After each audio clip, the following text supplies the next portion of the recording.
Hi, I'm Emma Ride, Product Manager here at Retire UK for Enclosures. And I'm Karl Lycett. I'm the Product Manager for Climate Control. And today we want to look at an overview of the outdoor enclosures and the IP rating versus the design of the enclosure itself. Okay, so Emma, first thing, IP rating. Obviously, most people know what that is, but is that the main thing we need to be focused on when we're doing outdoor enclosures?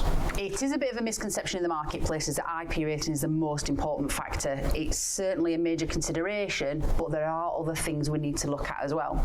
So obviously an ingress protection rating, I think again there's a misconception that the higher the ingress protection rating, the better that is, and that's not always the case. And it can sometimes overcomplicate things. You may be looking for an IP rating that's too high, which then is difficult to find the right enclosure.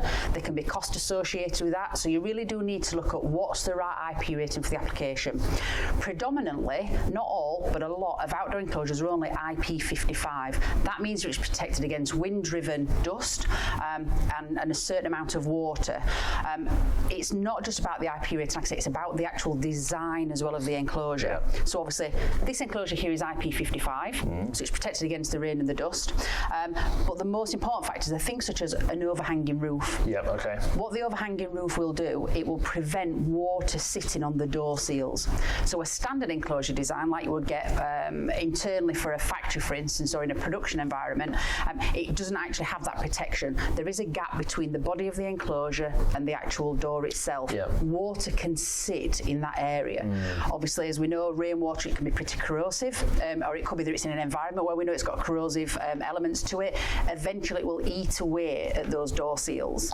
Once we start to eat away at them door seals, we're then going to get leakage into the actual panel itself. So where we can, we need to be looking at protecting those door seals from that sitting rainwater. So like I say, IP rating, it is important, it needs to be considered, but it's not the be all and end all. We have to use that in conjunction with other actual design features of the enclosure itself. Okay, yeah, that's a really good point. Like you say, I think, like you said, IP rating it's not just a blanket thing. You need to look at specific manufacturers and how they've designed the product to withstand being outside. Absolutely, yeah. It always helps as well if you know that you've spoken to the manufacturer and it's got something like a specific outdoor approval rating as well. There are enclosures out there as well. Some of the smaller ones, you can get something like a UL F1 outdoor rating, which means it's been tested in conjunction for how long it's actually been sat outside, the material composition. So yeah, it's worthwhile checking these considerations, not just opting for IP rating. That suddenly means then it's outdoor. It's not all about that. Okay.